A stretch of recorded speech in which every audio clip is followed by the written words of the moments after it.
Alejandro, kailan mo huling nakausap si Queenie?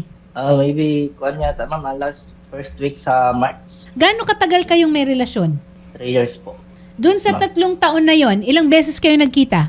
Pero nasa 10 yata. So, nung umuwi ka, nakikita mo naman na meron napuntahan yung pera.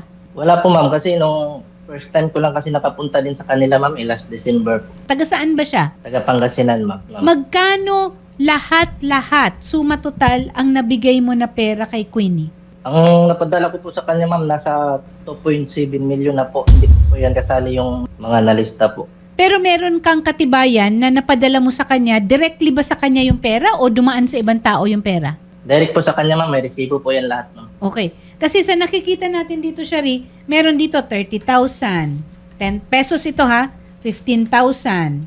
Halos parang linggo-linggo eh. Para saan daw itong mga pera na ito? Una, ma'am, yung sa una naming investment, ma'am, para daw sa babuyan, sa lupa, ang down payment daw sa lupa, tapos sa agency, tie-up sa agency kasi magta-tie up daw kami sa agency, sa mga hayop po, gano'n po. Bakit may tie-up sa agency? Nakalagay dito parang may recruitment agency si Queenie?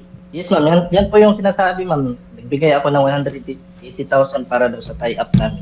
3 Meron ba talaga taon yung tie-up ito ha, Alejandro, 3 taon. Kailan ka unang nagduda na hinuhututan ka lang ng pera? Mga 1 year siguro kami, ma'am, nag 1 year. Paano kayo naghiwalay? Minarningan ko na yan siya, ma'am, na sinabi ko sa kanya, next week, kung wala pa talaga yung sinasabi mong mga sasakyan, kung hindi mo yan dadalhin talaga sa bahay, umalis ka na dyan sa bahay. Umalis naman siya, ma'am, pero bumalik pa. Kala ko yung pag-alis na yun nung una. Okay. So, ito Anong bahay ito? Bahay ninyo? Ikaw ang nagbabayad niyan? Yes, ma'am, bahay ko po, ma'am, na pinatayo sa Davao po.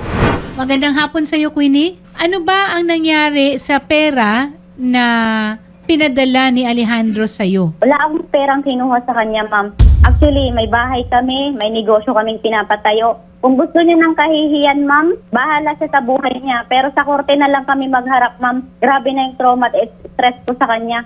Yung pamilya niya, yung sapilitan nilang pagpapalis sa akin, sinunog ang gamit ko. May ebidensya po ako doon. Tapos sabi niyang pinirahan ko siya from the start. Mahiya siya sa sarili niya. Never siyang gumastos, ticket niya. Kung ano yung iniiwan niya sa pamilya niya, pera ko yun. Nanggagaling sa bulsa ko yun. Alam nila yon. Tapos yung mga gamit niya, ako pang bumibili niyan. Pauwi niya ng Pilipinas, pampasalubong niya sa mga kaibigan niya, ako ang bumibili niyan. Yung bahay na pinatayo namin, akala niya siya lang gumagastos lahat. Yun lang, ma'am. Kung gusto niya, ma'am, sa korte na lang kami magharap. Ako na lang po, ma'am. So, Kasi pagdating ng araw, yung anak namin ang mapapahiya. Hindi siya, hindi kami. Kagawad Gerson de Guzman, Tay, so may apo kayo, tama ba? Hindi ko po yun alam, madam eh.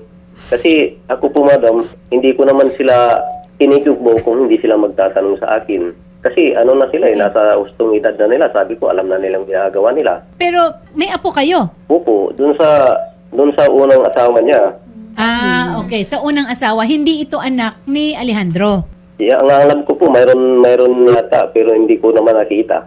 Sandali lang. Alejandro, may anak kayo ni Queenie? Yan yung sabi niya sa akin, ma'am, pero hindi ko siya nakitang nanganak, hindi ko siya nakitang nagbuntis. Kita ako niya na may anak daw kami. So, maliban po, sir, sa mga pinapadala nyo, pinaniwala po kayo na buntis siya at ikaw ang ama? Po, ganun po, ma'am. Noong time po ba, sir, na nagkikita kayo at may nangyari po talaga sa inyo?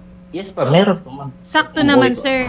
Queenie, sino ang ama nung batang nandyan sa'yo? Ma'am, kaming dalawa ang magkasama, ma'am. Ilang taon kami. Ma'am, hindi kami yan video call. Ma'am, every month yan umuwi ng Pilipinas. Umuwi ka nga ba, Alejandro? Yes, ma'am, pero hindi po every month, ma'am. Yung last year, yung bago kami, medyo madalas, pero this pa na, wala na po, hindi na po. Queenie, handa ka ba na magpa-DNA test kung sakasakali dun sa bata? Ma'am, kahit inamon ko na yan siya, ma'am. Inamon ko na yan siya. Ako na mismo ang humamon sa kanya before. Ano na lang, ma'am, privacy na lang po sa amin. Kasi marami na po kasing nadadamay na hindi naman dapat madamay. Tapos yung ate niya, ma'am, alam ko naman po yung punot dulo ng galit niyan. Lagi na lang ako ang inaano mo, Queenie, na wala akong kinalaman sa problema niyo ni Alejandro. Nakikiusap lang yung kapatid ko sa akin na tulungan ko siya dahil hindi na niya kaya ang ginagawa mo sa kanya. Wag mo akong Wala akong ginawa sa Wag mo kanya. akong Wala ididiin, akong Queenie. Wag ginawa mong sa iano yung kanya. problema ko dito. Wag mo isasali. Alejandro, anong gusto mo mangyari ngayon? Yan lang po, ma'am. Ibalik niya yung pera ko, ma'am, kasi alam, Paano yung anak nyo? prove niya, ma'am, na anak ko talaga. May anak kami. At saka buntis daw po yan siya ngayon, ma'am. Buntis ka ngayon? Pero may Queenie? lalaki po yung dinadala doon. May lalaki po yung dinadala doon sa bahay. Buntis ka daw ngayon, Queenie? Wow! Yan, ma'am, to be clear, yan yung sinasabi ng pamilya niya na may lalaki ako. Tanungin mo ang kapatid mo kung anong business ang pinapatayo niya na motorcycle park. Tapos Yun yung gabi business pupunta namin doon na ang lalaki i-start maghahatid. namin. Alejandro, ano masasabi Ma'am. mo? Sinungaling talaga yan si Queen, ma'am. From the start, nagsinungaling na yan kasi sabi niya sa akin, wala daw siyang anak. Single Yung daw dalawang siya. bata doon, Single daw siya. daw Aba? niya, yun pala. Tas may asawa Sabi nga pala. lang ng tatay niya kanina, anak daw niya yun. So from the start pa lang, sinungaling na talaga. Queenie at saka Alejandro, first things first. Siguro, ayan, kasi may bata na naman involved. Number one, handa ba kayo, pumapayag ba kayo na magpa-DNA test? Sabi ko, ma'am, willing ako dyan kahit, Okay. kahit yung inaano niya ngayon. Pero, Okay. ma'am, sisiguraduhin ko pag napatunayan ko, may pakalalagyan din siya. Grabe Oh, na yung yes, trauma yes. ginawa niya sa amin, ma'am. Yes, sobra of na, course, sobra of na. course, Yung of pamilya niya, yung pang-threat nila sa akin, pang-ano nila. Yan Okay. si Annalyn, ma'am, pinupost ako niya ng social media noon pa lang yan. Lahat ng conversation, lahat ng post niya meron. Usapan po kasi namin sa barangay, nagsettle po kaming dalawa, nakatawag po siya, ang nanay po niya nakaharap din po. Ngayon po, nung nakapag-settle po kami sa barangay, pinalis po nila ako doon sa bahay kasi lupa daw nila po yon at saka bahay po ng anak nila. Hindi po ako umalis doon hanggang sa kausapin po niya ako ng personal. Kausapin niya kami ng dalawa lang. Pero hindi po niya yun ginawa. Hindi po niya ako kinausap. Hindi po ako umalis doon, mami. Okay, sandali lang. Nasaan yung mga sasakyan? Andito pa sa akin yung iba, ma'am. Pero sabi niya, nung nag-usap kami, bahala ka na dyan kung anong gawin mo. Bahala ka na Kaya- kung anong gagawin mo dyan. Wala akong pakialam dyan. Kunin mo yung mga binigay mo sa akin. Kunin mo kung Kaya ano nga, kukunin ko gusto yung mong pera gawin, ko. sabi niya. So sinabi mo ba yon, Alejandro, na bahala na siya? Yung nakalagay doon sa kasulatan, ma'am, sa akin daw yung bahay, sa kanya sasakyan. Pero hindi ko sinabing hindi ko kukunin yung pera. Sinabi ko lang yun, ma'am, kasi para aalis na doon sa bahay. Kasi nga pinagpupukpuk niya yung bahay, ma'am. Sinisira niya kasi sirain daw niya. Hindi ko yan sisirain. Alam mong under renovation yung Sinira mo natin, naman, lababo hindi natin. Kailan ka huling umuwi, Alejandro? Nung December, ma'am, nga, nung pumunta ako sa kanila. po, Okay, Pangasinan. December 2025. Yes, ma'am. Okay, nakita mo yung bata? Yes, ma'am. Kasama ko po doon, ma'am. Kasama ng tita niya. Pero nung pumunta ako sa kanila, wala nga nagsabi sa kanila kahit isa na, "Uy, Ali, ito yung anak mo." Wala nga nagsabi, ma'am. Hindi yan ano, ma'am, hindi yan totoo. Kasi nung umuwi po kami, nagtatalo po kami niyan na dalawa. May pinagtatalunan po kami doon sa kanila. Kasi nga yung sa pamilya po niya, may problema na po kami noon. Puro ka, puro ka panisi sa iba. Ayusin mo yung kuan mo. Ayusin mo yung buhay mo. Kinakausap kita. Sabi ko sa'yo, tayo ang harapin mo ako, pero hindi mo ko hinarap. Ang nanay mo yung pinaharap mo sa akin. Ang ate mo, ang kapatid mo na sinachat ako sa social media, pinupost ako.